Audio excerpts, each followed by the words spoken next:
morning students. In our last class we have studied about introduction of solution, types of solution and the different ways in which concentration of a solution can be expressed.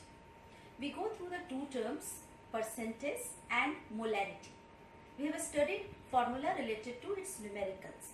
I hope you have done the numericals related to this formula. Now one more formula for all of you to solve some more numericals. Okay, one more formula for molarity. जब आपने अगर molarity के questions को solve किया होगा तो आपको हो सकता है कुछ ऐसे न्यूमेरिकल्स मिले होंगे जिसमें आपको मास परसेंट दिया हुआ हो, डेंसिटी दिया हुआ हो और तब आपसे मोलारिटी पूछा गया हो. Okay, this is a relation between molarity and mass percent. कई न्यूमेरिकल्स है मोलारिटी में इस तरह के जिसमें आपको परसेंटेज और डेंसिटी दिया रहता है और तब आपसे मोलारिटी निकालने को कहा जाता है. ओके, तो वन सिंपल मेथड जो लॉन्ग मेथड है आप कर सकते हो कि मास परसेंट के हेल्प से पहले मास निकाल लीजिए और फिर डेंसिटी के हेल्प से वॉल्यूम निकालिए और उसके बाद आप मोलारिटी निकालिए. But it is really a long method. So we can use one line formula for such numericals. Okay, and the formula is molarity is equal to percentage into D into 10 by molecular weight. This is the percentage of solute. D is the density in gram per milliliter. 10 और molecular weight of solute. आप इसको use करके एक line में molarity के उस numerical को आप सॉल्व कर सकते हो. ओके, तो आप न्यूमेरिकल्स को सॉल्व करो टॉपिक वाइज. एटलीस्ट एनसीईआरटी के सारे क्वेश्चंस को सॉल्व कीजिए along with any reference book. कोई भी दूसरा बुक आप सॉल्व कर सकते हो. Okay, now our next topic that is molarity. Okay, one is mass percent, second one is molarity and third one is molarity. Molarity is represented by a small m. इसको हम लोग small m से represent करते हैं. Okay, what is molarity? It is the number of moles of solute present in 1 kg of solvent. Okay, please take care. यहाँ पर हमें number of moles of solute लेना है. Okay, just like molality. जिस तरह से हमने molarity में number of moles of solute लिया है उसी तरह से molality में भी number of moles हमें solute का लेना है. But in 1 kg of solvent, here the mass of solvent is considered. हम लोग मोलारिटी निकालते हैं तो सॉल्वेंट के मास को कंसीडर करते हैं और वो मास भी किसके टर्म में होना चाहिए? केजी के टर्म में होना चाहिए. इट मीन्स कि जब आप क्वेश्चन सॉल्व करो तो आपको मास अगर ग्राम में दिया हुआ है तो फर्स्ट ऑफ ऑल उस मास को आप केजी में कन्वर्ट करो and then use that mass in the formula. Okay, so we have the formula for molarity that is n is number of moles of solute and W, that is capital W, represents the weight of solvent, that is W solvent which must be in kg. अगर आप इस तरह से formula लिखने की आदत डालोगे तो आपको कंफ्यूजन कभी नहीं रहेगा कि आपको किसका मोल्स लेना है, किसका वेट लेना है और किसमें ग्राम में लेना है या केजी में लेना है. ओके, नाउ अगेन अगर आपको न्यूमेरिकल में डायरेक्ट मोल्स नहीं दिया हुआ है तो आप पहले मोल्स निकाल सकते हो जो हमने लास्ट क्लास में भी देखा है. Given weight by molecular wait कर सकते हो. यहाँ पर हमने स्मॉल कैपिटल एम से हमने मॉलिक्यूलर वेट ऑफ सॉल्यूट को रिप्रेजेंट किया है और स्मॉल डब्ल्यू से हमने उसके गिवन वेट को रिप्रेजेंट किया है. So formula for molarity can also be written as W by M into W. This is weight of solute, this is molecular weight of solute and this is weight of solvent in kg. Okay. On the basis of this, the unit of molarity can be written as molal. ध्यान देना, यहाँ पर molarity के लिए unit होता है molar और यहाँ पर हमारा यूनिट है मोलल. मोलल लिखा है जैसे अगर आपको लिखा है 5 मोलल सोल्यूशन, इट मीन्स कि 5 moles of solute is present in 1 kg of the solvent. वहां पर सॉल्वेंट की बात होगी और इसको हम लोग स्मॉल m से भी यूनिट को रिप्रेजेंट कर सकते हैं और you may right moles per kg. Okay, now a question related to this is what is the effect of temperature on molarity? Molarity पर टेम्परेचर का क्या इफेक्ट है? आप इसको बहुत आसानी से समझ सकते हो कि मोलारिटी में मोल्स और weight of solvent. It means कि molarity depends upon the amount mass and you know very well कि mass is independent of temperature. Temperature change का मास पर कोई इफेक्ट नहीं आता है. तो चूंकि मोलारिटी में जितने भी टर्म्स यूज्ड है वे ऑल आर मासेस, सब मास के टर्म में है, इसलिए मोलैलिटी पर टेम्परेचर का कोई इफेक्ट नहीं होता है। सो आप कह सकते हो, जैसे एक नंबर के लिए क्वेश्चन आता है आपको 11th में और 12th में दोनों में, कि which one is better to express the concentration, molarity और मोलैलिटी दोनों को अगर हम कंपेयर करें कि अगर कॉन्सेंट्रेशन को एक्सप्रेस करना है तो हम किस में करें, मोलैरिटी में या मोलैलिटी में, तो आप बता सकते हो कि molality is the better way to express the concentration. क्यों? क्योंकि अगर रिएक्शन के दौरान टेम्परेचर चेंज होता है तो मोलैरिटी चेंज हो सकती है। हमने लास्ट क्लास में आपको बताया था कि मोलैरिटी जो होती है M, वो आपको इक्वल टू होती है मोल्स बाय वॉल्यूम, और चूंकि वॉल्यूम टेम्परेचर पर डिपेंड करता है, सो मोलैरिटी टेम्परेचर डिपेंडेंट है। मोलैरिटी घटता है अगर आप टेम्परेचर को बढ़ाओगे, but there is no effect of temperature on molality, so it is better to express the concentration in terms of molality rather than molarity. Okay, one more important question related to these two topics, molarity and molality. Okay, now I will discuss you that question. Okay, molarity and molarity दोनों से related एक और important question 1 marks के लिए आता है आपके लिए। क्या है वो क्वेश्चन कि 1 molar aqueous solution and 1 molar aqueous solution, which one is highly concentrated. मतलब 1 मोलर एक्वस सॉल्यूशन और 1 मोलर एक्वस सॉल्यूशन में किसमें ज्यादा concentration, which one is highly concentrated. Okay, तो इसको हम लोग समझते हैं इसके आंसर्स को इसके फॉर्मूले के हेल्प से।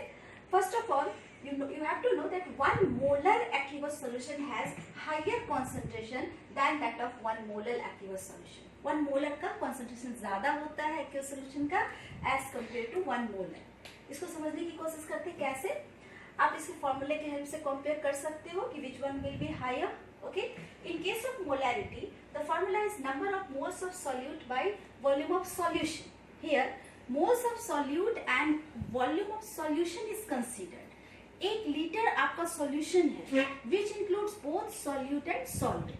So the weight of solvent must be lesser than 1000 gram in case of molarity.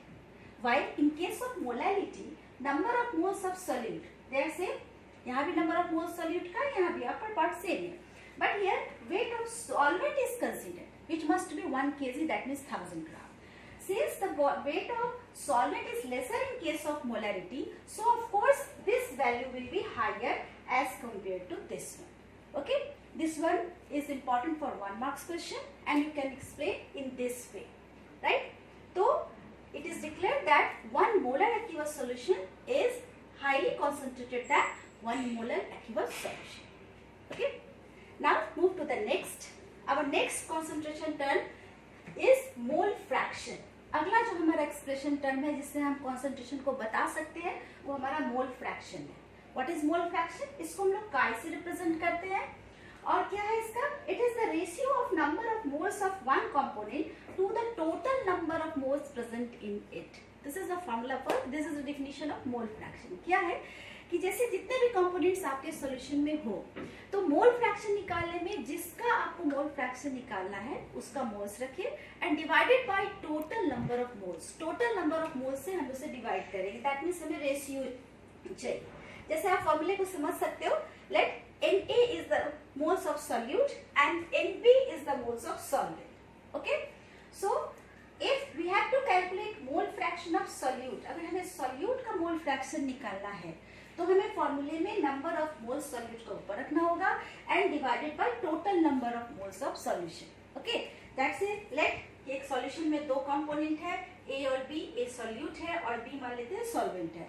तो अगर हमें A का मोल फ्रैक्शन निकालना है तो उसके मोल्स को ऊपर रखा divided by total number of moles. Similarly अगर हमें मोल फ्रैक्शन सॉल्वेंट का चाहिए तो मोल फ्रैक्शन निकालने के लिए मोल्स ऑफ सॉल्वेंट पहले रखेंगे divided by total number of moles करेंगे। मतलब जिसका मोल फ्रैक्शन निकालना है उसका number of moles divided by total number of moles. बहुत आसान से इसके न्यूमेरिकल्स आते हैं, आप इस फॉर्मूले पे डाल करके मोल फ्रैक्शंस की न्यूमेरिकल्स को सॉल्व कर सकते हो। ओके, जहाँ तक मोल फ्रैक्शन की यूनिट की बात है तो इसमें कोई यूनिट नहीं होगा, मोल्स रेशियो है, it must have no unit. Okay, और अगर कोई बाइनरी सॉल्यूशन है, बाइनरी का मतलब मैंने लास्ट क्लास में बताया था कि अगर सिर्फ 2 ही कंपोनेंट है तो दोनों के मोल फ्रैक्शन का सम हमेशा क्या आएगा? 1 आएगा।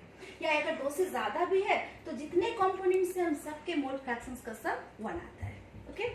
Now, what is the effect of temperature on mole fraction? Of course, no effect, because all the terms are related to mass. Moles है यहाँ पर, amount है, mass है, and mass is independent of temperature, so there is no effect of temperature on mole fraction, right? Now, two topics are remaining: ppm and normality. Let us go through these. Okay. Next term, in which concentration can be expressed is ppm. ppm stands for parts per million. Okay, जैसे percentage आप 100 में निकालते हो, वैसे very simple है। ppm का मतलब है कि amount of solute present in 1 million part of solution. 1 million part अगर सोल्यूशन का लेते हैं, उसमें सोल्यूट का जो पार्ट डिसॉल्व है, दैट इज कॉल्ड ppm। ये जो यूनिट होता है कॉन्सेंट्रेशन एक्सप्रेस करने का, ये बहुत ही लिटिल क्वांटिटी में अगर कुछ प्रेजेंट है, उसके लिए हम लोग ppm यूज करते हैं। जैसे आप पोल्यूशन की बात करते हो, कहीं पे कोई पॉइजनस गैस डिस्पर्स होगी, उसकी बात करते हो, तो छोटे बहुत बहुत छोटे टर्म को एक्सप्रेस करने के लिए हम लोग ppm यूज करते हैं। ppm can be calculated as amount of solute by amount of solution into 10 to the power 6. Okay, 10 to the power 6 means 1 million, और यहाँ पर हमें वेट ऑफ सॉल्यूशन लेना है और यहाँ पर अमाउंट ऑफ सोल्यूट लेना है, राइट। इसके हेल्प से हम लोग ppm निकाल सकते हैं। जस्ट फॉर एग्जांपल, जैसे आपकी बुक में एक न्यूमेरिकल भी एनसीईआरटी में 15 ppm टर्म यूज किया है, तो जस्ट आपका कोई वर्ड है 15 ppm, इसका मतलब क्या है कि 15 gram of solute is present in 1 million gram 10 to the power 6 gram of solution. इस तरह से इसको हम लोग इस टर्म को समझ सकते हैं। Okay, next term in which concentration can be expressed as normality. अब एनसीईआरटी के बुक में डायरेक्टली ये concentration term वहाँ पर यूज नहीं किया गया है, but this one is important because this is often used in lab. Lab में जब आप टाइट्रेशन करोगे, लैब का जब प्रैक्टिकल करोगे, तो वहाँ पर हमें कैलकुलेशंस नॉर्मलिटी के टर्म में करनी है। सो हम लोग यहाँ पर इस मेरे क्लास में इसको हम लोग स्टडी करेंगे, ताकि न्यूमेरिकल्स यानी कि ताकि आपको प्रैक्टिकल क्लासेस में कैलकुलेशंस में प्रॉब्लम नहीं आए। So what is normality? Normality is expressed by or represented by capital M. Okay? It is a number of gram equivalents of solute present in 1 liter of solution. ये क्या है कि a number of gram equivalents of solute in 1 liter of solution. 1 litre solution में solute का जितना gram equivalent present होता है, उसी नंबर को हम उस सोल्यूशन की नॉर्मलिटी कहते हैं। Here a new term is क्या? Gram equivalent. एक्चुअली आपने 11th में पढ़ रखा है इस चीज को, फिर भी यहाँ पर हम लोग इसको रिपीट करेंगे कि ग्राम इक्विवेलेंट क्या है। जैसे आप मोल्स निकालते हो, तो मोल्स निकालते हो given weight by molecular wait, okay. और यहाँ अगर हमें ग्राम इक्विवेलेंट निकालना है, तो उसके लिए हमें फॉर्मूला है given weight by equivalent weight. जो भी सॉल्यूट दिया है उसका वेट डालना और डिवाइडेड बाय, अगर आप इक्विवेलेंट वेट करोगे तब आप उसका नंबर ऑफ ग्राम इक्विवेलेंट निकाल सकते हो। तो मोल्स और ग्राम इक्विवेलेंट में डिफरेंस है, इसको याद रखिएगा। मोल्स होता है वो given weight by molecular weight है, जबकि यहाँ पर गिवन वेट बाय क्या है? इक्विवेलेंट वेट है, right. Now we can write the formula for normality as n is equal to W by E into V। Gram equivalent के बदले हमने W बाय E रखा, और V है volume of solution in litre. Okay, now एक term आया equivalent weight, इसको भी मैं रिकॉल करा देती हूँ, वैसे आपका पढ़ा हुआ ये भी टॉपिक। इक्विवेलेंट वेट अगर आपको न्यूमेरिकल में नहीं दिया है, अगर आपको कैलकुलेट करना है, तो उसके लिए आप फॉर्मूला यूज करोगे molecular weight by n। Okay, molecular weight आप कैलकुलेट कर लो, डिवाइडेड बाय n। n क्या है? अगर आपके क्वेश्चन में जो सॉल्यूट दिया है, if it is an acid, अगर एसिड है तो वहां पर n को आप उसकी बेसिसिटी को कंसीडर करना। n की जगह basicity, do you remember basicity? Basicity क्या है? Number of replaceable H atom in acid. किसी एसिड में जो रिप्लेसेबल H एटम होता है उसको उसकी बेसिसिटी कहते हैं। जैसे आप H2SO4 का क्वेश्चन कर रहे हो, तो उसकी बेसिसिटी 2 है, क्योंकि उसमें 2 हाइड्रोजन है। इस तरह से आप उसके क्वेश्चंस बना सकते हो। अगर आप कोई बेस है, जैसे आपके न्यूमेरिकल में NaOH आ रहा है, कैल्शियम हाइड्रोक्साइड, अगर कोई बेस आ रहा है, तो उस समय इक्विवेलेंट वेट निकालने के लिए n की जगह आप एसिडिटी टर्म को आप समझोगे, एसिडिटी टर्म को आप वहां पर समझोगे, है ना। एसिडिटी को वहां कंसीडर करते हैं हम लोग, राइट। एसिडिटी क्या है? It is the number of replaceable OH group present in a base. जैसे NaOH है तो उसकी बेसिसिटी 1, कैल्शियम हाइड्रोक्साइड है तो बेसिसिटी 2। इसके हेल्प से, या अगर कोई सॉल्ट है तो वहां पर n की जगह आप उसकी वैलेंसी को कंसीडर करोगे। तो इस n की वैल्यू को प्लेस करके सबसे पहले आप मॉलिक्यूलर वेट के हेल्प से इक्विवेलेंट वेट निकलेगा। इक्विवेलेंट वेट निकल जाएगा तो उसके हेल्प से हम ग्राम इक्विवेलेंट निकालेंगे, और जब ग्राम इक्विवेलेंट निकल जाता है तो हम इस पे नॉर्मेलिटी को कैलकुलेट कर सकते हैं। तो इस फॉर्मूले के हेल्प से आप नॉर्मेलिटी के भी क्वेश्चंस बना सकते हो। सम मोर फॉर्मूला आर देयर। नॉर्मेलिटी से रिलेटेड कुछ और फॉर्मूला भी यहाँ पर है आपके पास। आप इन फॉर्मूले को यूज करोगे तो आपको फिर सारे न्यूमेरिकल्स इस टॉपिक से रिलेटेड आपके बन जाएंगे। जैसे एक इक्वेशन हमने लास्ट क्लास में आपको मोलैरिटी इक्वेशन बताया था, कंडीशंस बताया था कि अगर सर्टेन सॉल्यूशन है उसको डाइल्यूट करते हैं तो नॉर्मेलिटी में क्या चेंज आएगा। वैसे ही मोलैरिटी में, वैसे ही नॉर्मेलिटी के लिए भी सेम फॉर्मूला है, N1V1 is equal to N2V2। Okay, आप initial molarity, initial volume, final normality, final volume, इस फॉर्मूले को यूज करके आप इसमें से कोई भी एक जो मिसिंग है उसको आप निकाल सकते हो। इसके भी क्वेश्चन है आपके पास। दूसरा एक टाइप है न्यूमेरिकल्स के लिए, नॉर्मेलिटी के लिए, when two solutions of different normalities are mixed together then final normality। इसके क्वेश्चंस भी आपको रेफरेंस बुक में मिलेंगे, अदर बुक्स में भी मिलेंगे कि दो सॉल्यूशंस है, नॉर्मेलिटी डिफरेंट है, वॉल्यूम डिफरेंट है, हमने मिक्स करा तो क्या हमारा सॉल्यूशन का रिजल्टेंट नॉर्मेलिटी होगा। उस केस में आप फॉर्मूला यूज करोगे वैसे न्यूमेरिकल्स के लिए n is equal to n is final or resultant normality, that is equal to n1 v1 plus n2 v2 divided by v1 plus v2। अगर दो सॉल्यूशन को मिक्स किया, अगर दो से ज्यादा को मिक्स किया तो सिमिलर वे में n1 plus n3 plus v3, और आप वॉल्यूम को भी v1 plus v2 plus v3 करो, राइट। नेक्स्ट एक टाइप ऑफ न्यूमेरिकल आपके पास है जिसमें आपको relation between molarity and normality रहेगा। इस तरह के क्वेश्चंस है, जैसे कोई सॉल्यूट है, उसका आपको सॉल्यूशन, किसी सॉल्यूशन का आपको नॉर्मेलिटी या मोलैरिटी दिया है और दूसरा आपसे पूछा जा रहा है, तो उस केस में आप फॉर्मूला यूज करना normality is equal to n into molarity. इससे आप नॉर्मेलिटी और मोलैरिटी को कन्वर्ट कर सकते हो एक दूसरे में। वेयर n क्या है, अगर कोई एसिड है सॉल्यूट तो n आप एसिडिटी रखना, बेस है तो बेसिसिटी, और अगर कोई सॉल्ट है तो उसकी वैलेंसी को ले सकते हो। ऐसे n को आप molecular weight divided by equivalent weight करके भी n का वैल्यू आप निकाल सकते हो। तो n से मल्टीप्लाई करके हम लोग इसके बीच रिलेशन निकाल सकते हैं, राइट।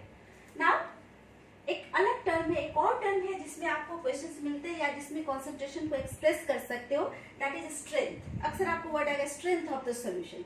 स्ट्रेंथ बोलने का मतलब है कि 1 लीटर अगर सॉल्यूशन है तो उसमें किसी सॉल्यूट के कितने ग्राम डिसॉल्व है। मोल्स से आप मोलैरिटी बोलते हैं, यहाँ पर ग्राम्स की बात हो रही है कि कितने grams, it is the mass of solute in grams dissolve in 1 litre of solution. यानी आप कह सकते हो what is strength, it is gram per litre. 1 litre में कितने ग्राम डिसॉल्व है, that is called strength of the solution. अगर इससे रिलेटेड कोई क्वेश्चन 1 मार्क्स या न्यूमेरिकल आपको मिलता है तो आप फॉर्मूला यूज करना strength is equal to molarity into molecular weight. अगर मोलैरिटी दिया है तो आप मॉलिक्यूलर वेट से मल्टीप्लाई करके निकाल सकते हो, अगर नॉर्मेलिटी दिया है तो इक्विवेलेंट वेट के हेल्प से आप कर सकते हो।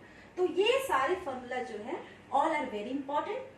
फर्स्ट क्लास और आज की क्लास में मैंने जितने भी आपको फॉर्मूला बताया है, इन सब के हेल्प से ये जो फर्स्ट टॉपिक है न्यूमेरिकल बेस्ड, जो फर्स्ट आपका टॉपिक है जिस पर इस चैप्टर का न्यूमेरिकल बेस्ड है, वो टॉपिक आपका कंप्लीट हो जाएगा, उसके न्यूमेरिकल्स आपको सॉल्व हो जाएंगे। तो इन सारे फॉर्मूले को देखिए, क्वेश्चंस ट्राई कीजिए, एटलीस्ट एनसीईआरटी के सारे क्वेश्चंस बनाइए, थ्योरी पढ़िए और रेफरेंस बुक के हेल्प से भी इसको पढ़िए। अगर किसी न्यूमेरिकल्स में बहुत प्रॉब्लम आ रही है तो आप उसको रख सकते हो, जब रेगुलर क्लासेस होंगे तो हम लोग उसको फिर डिस्कस करेंगे। Okay, this is all for today, we will discuss more thing in our next class. Thank you.